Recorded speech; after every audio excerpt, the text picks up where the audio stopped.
Assalamualaikum warahmatullahi wabarakatuh. Kami dari kelompok 9 Bahasa Indonesia dengan dosen pengampu Bapak Syahrani SPDI MM. Kami akan mempresentasikan makalah kami dengan terlebih dahulu memperkenalkan diri. Perkenalkan, nama saya Maryam dengan NIM 21.04.01099 dari program studi Hukum Keluarga semester 1. Nama saya Fatmawati dengan NIM 21.04.01116. Saya Rikawati, NIM 2104011124. يا رحمن توب عليا ورجعني لي يا ربي يا نبي نجيك جود عليا. Huruf kapital. Penggunaan huruf kapital bisa dari huruf vokal ataupun huruf konsonan. Berikut beberapa contoh pemakaiannya. Huruf kapital dipakai di awal kalimat, contohnya aku lapar. Huruf kapital dipakai di awal petikan langsung, contohnya Jini berkata, besok aku tidak masuk sekolah. Huruf kapital dipakai di huruf pertama dalam ungkapan yang berhubungan dengan nama Tuhan serta Alkitab, kitab suci, termasuk kata ganti untuk Tuhan, contohnya Allah yang Maha Kuasa, Islam, Alkitab, dan lainnya. Huruf kapital dipakai di huruf pertama gelar kehormatan, keturunan, dan keagamaan, contohnya Sultan Hasanuddin, Haji Agus Salim, Raden Rahmat, dan lain sebagainya. Huruf kapital dipakai di huruf pertama unsur nama jabatan atau pangkat, contohnya Presiden Jokowi. Huruf miring dipakai untuk menulis nama buku, majalah, dan surat kabar yang dikutip dalam tulisan, contohnya majalah bahasa. Huruf miring dipakai untuk menegaskan kata, contohnya huruf pertama kata aku adalah A. Huruf miring dipakai di nama ilmiah, contohnya Oriza Sativa. 2. Huruf penulisan huruf. Penulisan huruf mencakup beberapa hal, yaitu A. Penulisan huruf abjad. Dalam ejaan bahasa Indonesia, huruf abjad terdiri atas huruf A, B, C, D, E, F, G, H, I, Z, K, L, M, N, O, P, Q, R, S, T, U, V, W, X, Y, Z. Huruf abjad ini bisa ditulis dalam bentuk huruf kapital maupun tidak, tergantung pada pemakaian dan tujuan penulisannya. B. Penulisan huruf vokal. Dalam ejaan bahasa Indonesia, huruf vokal terdiri atas huruf A, I, U, E, O. Sama seperti huruf abjad, huruf vokal juga bisa ditulis dalam huruf kapital atau tidak. C. Penulisan huruf konsonan. Dalam ejaan bahasa Indonesia, huruf konsonan adalah huruf yang tidak termasuk huruf vokal, yakni B, C, D, F, G, H, J, K, L, M, N, P, Q, R, S, T, V, W, X, Y, Z. Penulisan kapital atau tidaknya juga tergantung pada pemakaian dan tujuannya. D. Penulisan huruf diftong. Dalam ejaan bahasa Indonesia, huruf diftong merupakan dua vokal yang diucapkan bersamaan. Huruf diftong terdiri atas I, au, E. Contohnya kata ialah, santai, pulau, dan survei. Penulisan gabungan huruf konsonan. Dalam ejaan bahasa Indonesia, penulisan gabungan huruf konsonan berarti dua huruf konsonan dijadikan satu, seperti kah, nya, say. Contoh nyata, syarat, dan pandai. Penulisan pemenggalan kata. Dalam ejaan bahasa Indonesia, pemenggalan kata sering dilakukan jika huruf-huruf vokal berurutan dan terletak di tengah kata. Pemenggalan dilakukan di antara kedua huruf vokalnya. Contoh kata aula jika dipenggal menjadi au, strip la. Ada huruf konsonan termasuk gabungan huruf konsonan di antara dua huruf vokal yang terletak di tengah kata. Pemenggalan dilakukan sebelum huruf konsonan. Contohnya kata bapak, strip pak, dan mu, strip ta, strip hair.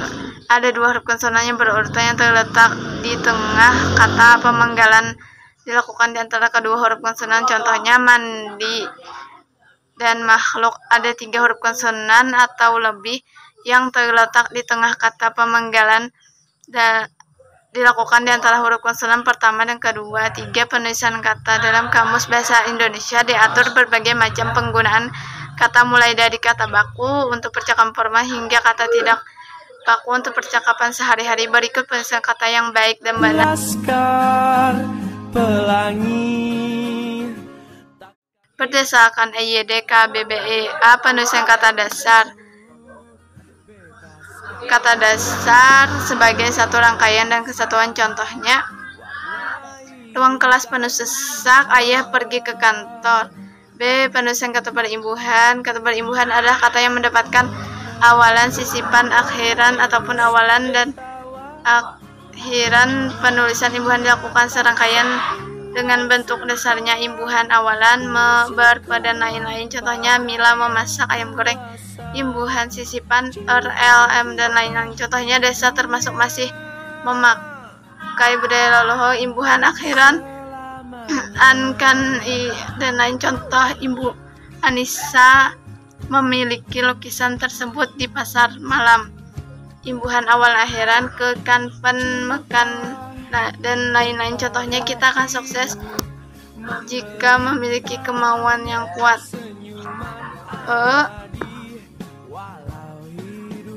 Bentuk ulang.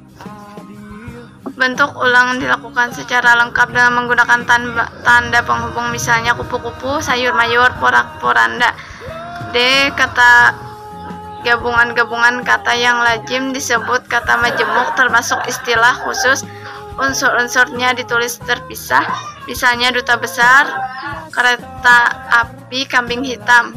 Gabungan kata untuk menegaskan pertalian unsur yang bersangkutan, misalnya anak, istri, saya, ibu, bapak kami, buku, sejarah buku. Gabungan kata ditulis serangkaian, misalnya barangkali, kacamata, matahari, dan olahraga. Kata ganti kamu dan nya. Kata gantiku diserangkaian dengan kata mengikutinya, misalnya apa yang kau miliki boleh kuambil, sedangkan kumu dan nya ditulis serangkaian dengan kata yang mendahulunya, misalnya buku, bukumu dan bukunya tersimpan di perpustakaan. F. Kata depan ke di dan dari. Kata depan ke di dan dari ditulis terpisah mengikuti kecuali dalam gabungan kata yang sudah lazim dianggap sebagai suatu kata, seperti kepada, daripada. Contoh, kain itu ada di dalam lemari, mari kita berangkat ke pasar. Kata sandang, si, dan sang. Kata sandang, si, dan sang ditulis terpisah dari kata mengikutinya. Harimau itu marah sekali pada sang kancil. Surat itu dikirimkan kepada si penerima. Partikel. Partikel kahlah ditulis serangkaian dengan kata yang mendahulunya. Contohnya, bacalah buku itu dengan teliti. Partikel pun ditulis terpisah dari kata yang mendahulunya. Contohnya, jikanya kau pergi, aku pun pergi. Terima kasih. I. Singkatan dan akronim. 1. Singkatan. Singkatan ialah bentuk kata atau kalimat yang dipendekkan yang terdiri dari satu huruf atau lebih. Pertama, singkatan nama orang, nama gelar, sapaan, jabatan, atau pangkat yang diikuti dengan tanda titik. Contohnya, SH, Muhyamin, MSc, dan BPK. Kedua, singkatan nama resmi lembaga pemerintahan dan ketatanegaraan, badan atau organisasi, serta nama dokumen resmi yang terdiri dari huruf awal kata tulis dengan huruf kapital dan tidak diikuti dengan tanda titik. Contohnya, DPR, DPD, PT, dan KTP. Ketiga, singkatan umum yang terdiri atas 3 huruf atau lebih diikuti satu tanda titik. Contohnya, TTD, DLL, DSB, dan YTH. Keempat, lambang kimia. Singkatan satuan ukuran, takaran, timbangan, dan mata uang tidak diikuti tanda titik. Contohnya, O2, Rp, CM, KG, dan lain-lain. 2. Akronim.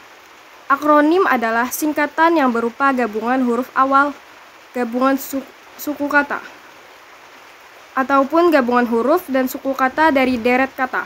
Contohnya, ABRI, Angkatan Bersenjata Republik Indonesia, UI, Universitas Indonesia, dan SIM, Surat Izin Mengemudi. J. Angka dan lambang bilangan. 1. Angka dipakai untuk menyatakan lambang bilangan atau nomor. Contohnya 0, 1, 2, 3, 4, 5 dan 1 Romawi, 2 Romawi, 3 Romawi, 4 Romawi, 5 Romawi, 6 Romawi, 7 Romawi, 8 Romawi, 9 Romawi, 10 Romawi, dan seterusnya. 2. Angka digunakan untuk menyatakan ukuran panjang, berat, luas, dan isi satuan waktu, nilai uang, dan kuantitas. Misalnya, 5 kg, 10 liter, pukul 15.00 dan 27 orang. 3. Angka lazim dipakai untuk melambangkan nomor jalan, rumah atau alamat. Misalnya, Jalan Tanah Abang 1 nomor 15. 4. Angka juga digunakan untuk menomori bagian karangan dan ayat kitab suci. Misalnya, bab X atau bab 10, pasal 5, halaman 252 dan surat Yasin ayat 9. 5.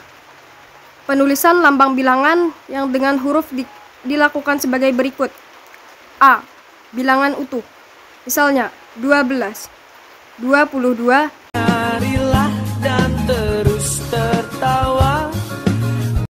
222. B. Bilangan pecahan. Misalnya 3/4, 2/3, dan 1%. 6. Penulisan lambang bilangan tingkat. Misalnya, pada abad XX dan Sultan Hamengkubuwono ke-10 atau X. 7.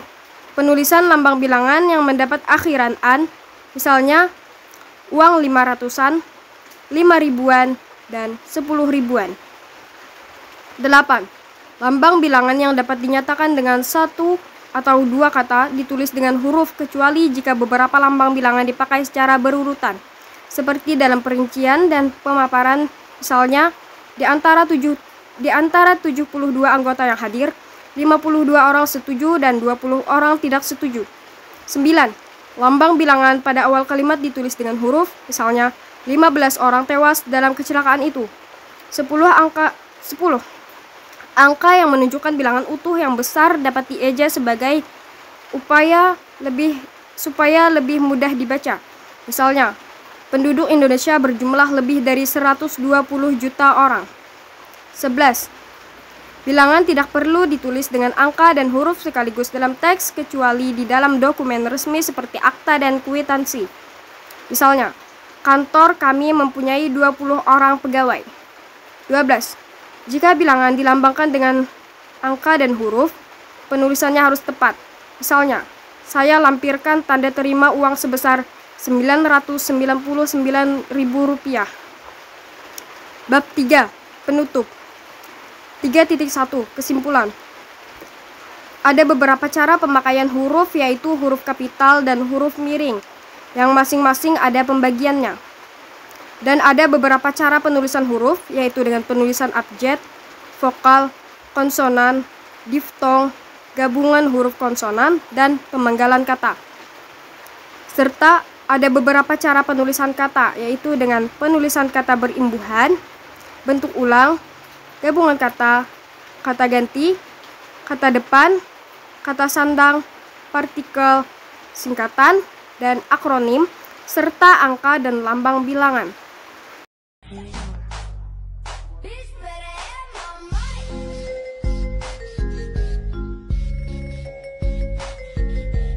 Sekian materi yang dapat kami sampaikan, semoga kalian bisa memahaminya dan terima kasih sudah mendengarkan dan menonton sampai akhir. Wassalamualaikum warahmatullahi wabarakatuh.